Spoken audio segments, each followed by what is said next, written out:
প্রেমে ব্যর্থতার জেরে চরম সিদ্ধান্ত, বরাক নদীতে মরণজাপ যুবতীর, প্রত্যক্ষদর্শীদের তৎপরতায় প্রাণ রক্ষা। প্রেমে ব্যর্থতার জেরে চরম সিদ্ধান্ত নিতে গিয়ে বুধবার পড়ন্ত বিকেলে কাঠিগড়ায় বরাক নদীতে ঝাঁপ দেন এক যুবতী। পুলিশ সূত্রে জানা গিয়েছে, যুবতীর বাড়ি কাঠিগড়া এলাকার ভারত বাংলাদেশ সীমান্তবর্তী হরিনগর গ্রামে। ঘটনাটি ঘটে কাঠিগড়া বদরপুর সংযোগী বরাক নদীর উপর অবস্থিত রেল সেতু থেকে। প্রত্যক্ষদর্শীদের মতে বুধবার বিকাল আনুমানিক 4টার সময় যুবতী সরাসরি সেতু থেকে নদীর জলে ঝাঁপ দেন।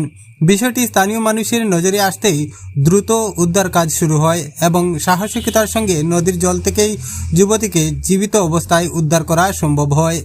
খবর পেয়ে দ্রুত ঘটনাস্থলে পৌঁছায় কাঠিগড়া অগ্নি নির্বাপক বাহিনী ও কাঠিগড়া পুলিশ। উদ্ধার হওয়া যুবতীকে তৎক্ষণাৎ কাঠিগড়া হাসপাতালে ভর্তি করা হয়। হাসপাতাল সূত্রে জানা যায়, বর্তমানে যুবতীর শারীরিক অবস্থা স্থিতিশীল। পুলিশ সূত্রে জানা গিয়েছে, প্রাথমিক জিজ্ঞাসাবাদে যুবতী নিজেই প্রেমে ব্যর্থতার কারণে এই চরম সিদ্ধান্ত নেওয়ার কথা স্বীকার করেছেন। ঘটনার পর কাঠিগড়া পুলিশ বিষয়টি গুরুত্ব সহকারে তদন্ত করছে।